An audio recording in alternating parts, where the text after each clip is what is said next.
Shalom, selamat malam Bapak Ibu, dimanapun Anda berada, sahabat Night Call GPIB.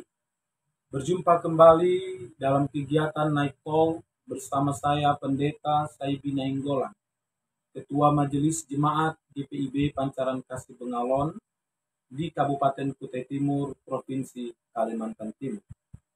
Kita akan berdoa sejenak sebelum membaca dan merenungkan firman Tuhan dalam kegiatan Night Call. Mari berdoa.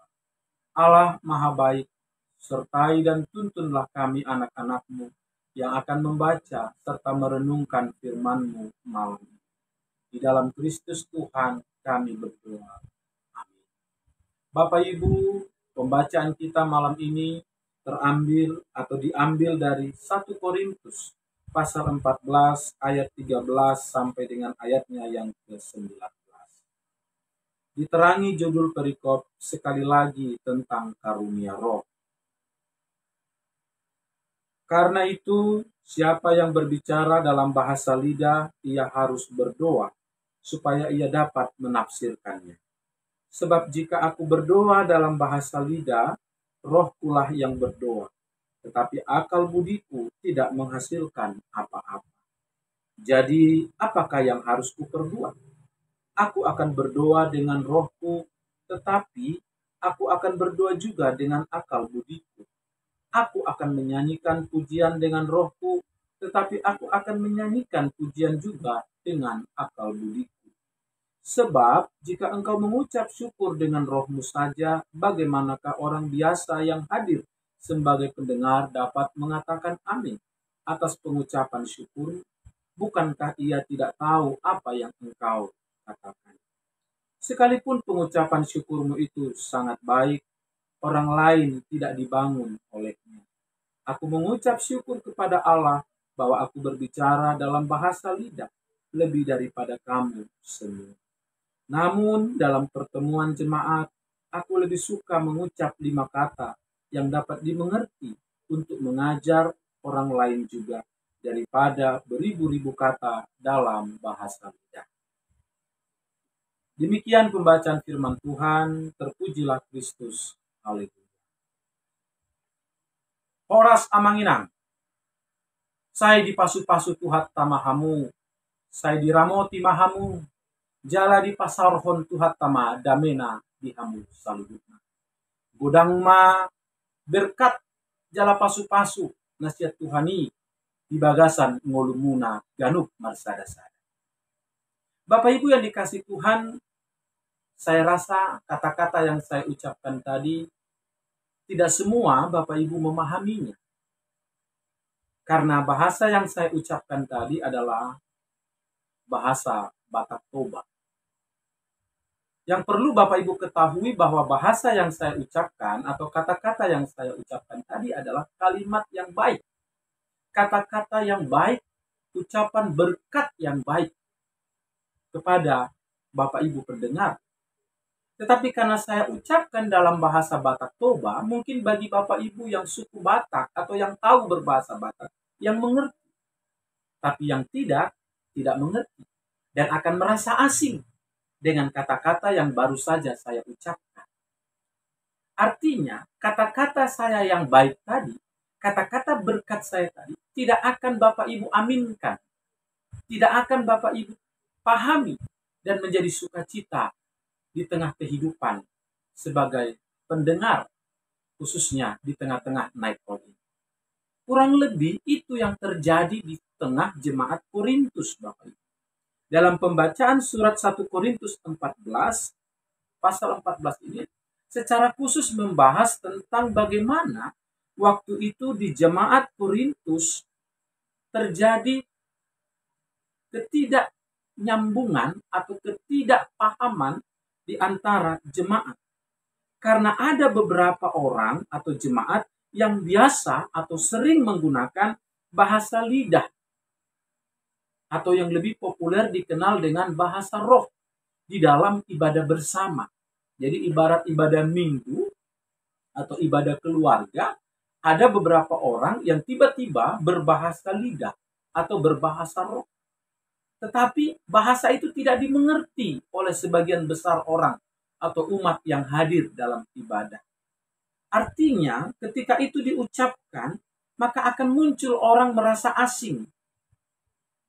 Orang merasa tidak biasa dan tidak mengerti akan kata-kata itu. Karena bagi Paulus, bahasa lidah itu privat, ranah privat, bukan umum.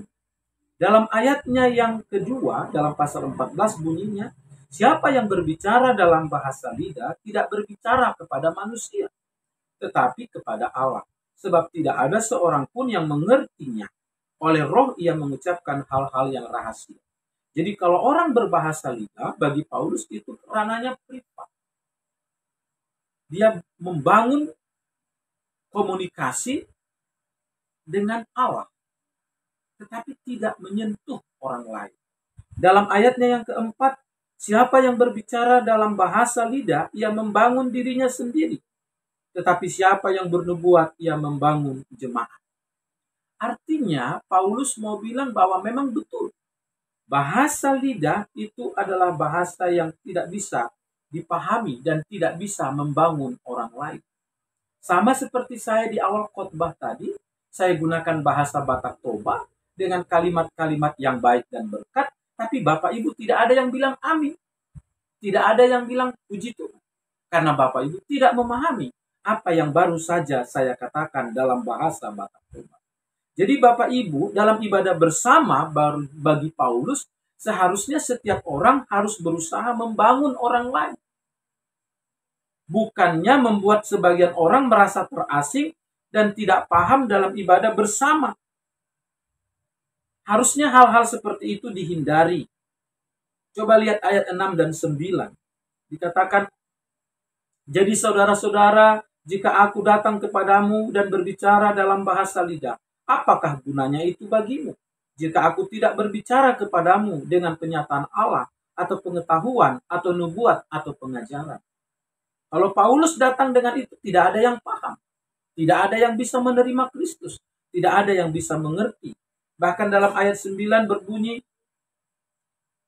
demikian juga kamu yang berbicara dalam bahasa lidah. Jika kamu tidak mempergunakan kata-kata yang dapat dipahami, bagaimanakah orang dapat mengerti apa yang kamu katakan? Sebab kamu hanya berbicara, sebab kamu hanya akan berbicara kepada angin. Jadi suatu pekerjaan yang sia-sia. Ya sama, kalau saya berbahasa yang Bapak Ibu tidak mengerti, apa yang saya minta tidak akan saya peroleh. Ambilkan itu, tidak akan Bapak Ibu ambil. Karena Bapak Ibu tidak paham bahasa yang saya gunakan. Bantu saya. Bapak Ibu tidak akan bantu saya. Karena kalau saya gunakan bahasa Talaut, tapi kalau orang yang mendengar adalah orang Toba, Batak Toba, maka tidak akan terjadi. Karena sulit dipahami. Karena itu Paulus bilang dalam ayat 10, ada banyak, entah berapa banyak macam bahasa di dunia. Sekalipun demikian, tidak ada satupun di antaranya yang tidak mempunyai bunyi yang tidak berarti. Namun jika aku tidak mengetahui arti bahasa itu, aku menjadi orang asing bagi dia yang mempergunakannya, dan dia orang asing bagiku. Banyak bahasa, tapi kalau bahasa itu tidak dimengerti antara satu dengan yang lain, orang lain akan merasa asing satu dengan yang lain. Tidak ada nyambung, tidak ada pemahaman yang sama kalau tidak menggunakan bahasa yang dimengerti. Jadi Bapak Ibu, penggunaan bahasa lidah atau populer bahasa roh waktu itu bagi Paulus menjadi masalah. Karena tidak menumbuhkan iman orang lain dan tidak membangun sebuah persekutuan. Bahwa bahasa roh hanya akan membuat orang lain merasa terasingkan, bahkan bisa dikatakan ibadah akan menjadi kacau. Dalam ayat 23 bahkan dikatakan dalam pasal 14, jadi kalau seluruh jemaat berkumpul bersama-sama, artinya dalam persekutuan ibadah, dan tiap-tiap orang berbicara dalam bahasa lidah, lalu masuklah orang-orang biasa atau orang-orang yang tidak beriman, bukankah mereka akan katakan bahwa kamu gila? Bayangkan Bapak Ibu. Ya betul, kalau saya berbahasa yang orang lain tidak mengerti, lalu saya berbahasanya agak keras atau berbahasanya agak meninggi, tentu orang akan mengatakan saya aneh. Bahkan gila.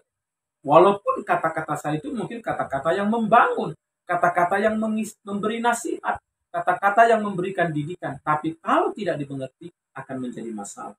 Jadi Bapak Ibu, boleh saya katakan dalam pembacaan ini rupanya waktu itu di jemaat Korintus ada kesombongan di antara jemaat. Kalau bisa bahasa roh berarti orangnya suci. Kalau orang itu bisa berbahasa lidah, dia merasa bahwa dia adalah orang yang saleh, orang yang benar, sejati di hadapan Tuhan. Itu konsep pemahaman sehingga orang berlomba-lomba untuk bisa berbahasa lidah atau berbahasa roh. Sehingga menjadi ada kesombongan rohani, ada kesombongan spiritual untuk menunjukkan dia lebih suci, lebih benar, lebih baik dari orang lain. Ini yang dianggap oleh Paulus keliru. Bukan berarti seperti itu. Bahasa roh bukan bertujuan untuk seperti itu. Jadi tidak boleh satu menganggap dirinya lebih suci daripada yang lain karena bisa berbahasa roh.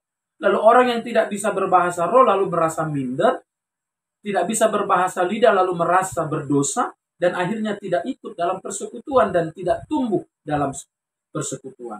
Padahal bagi Paulus, dia lebih suka menggunakan bahasa yang dimengerti walaupun 5 kata tapi membangun seseorang. Dalam ayatnya yang ke berapa tadi itu? Kalau tidak salah saya dalam ayatnya yang ke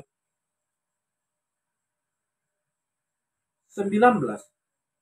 Namun dalam pertemuan jemaat, aku lebih suka mengucapkan 5 kata yang dapat dimengerti untuk mengajar orang lain juga daripada beribu kata dalam bahasa lidah.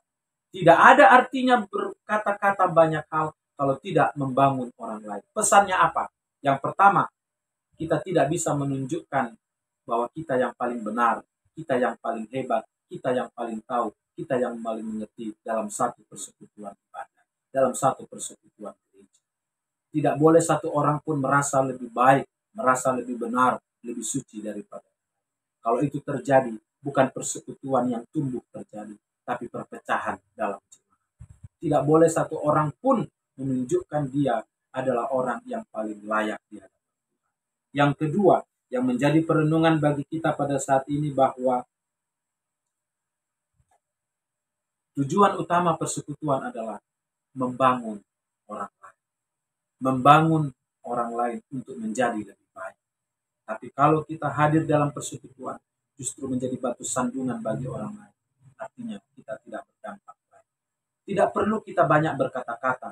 Yang perlu kita lakukan apa yang terbaik. Tidak perlu kita pandai berbicara, pandai mengungkapkan kata-kata baik. Tapi kalau kita tidak mengeksekusi lewat perbuatan yang hidup, juga tidak membangun orang lain. Tuhan memberkati kita. Kita berdoa. Terima kasih Tuhan atas kesempatan yang Kau berikan bagi kami untuk membaca merenungkan firman. Berkatilah kehidupan kami selanjutnya. Berkatilah istirahat kami. Dalam Yesus kami. Amin. Selamat malam Bapak Ibu. Tuhan Yesus memberkati.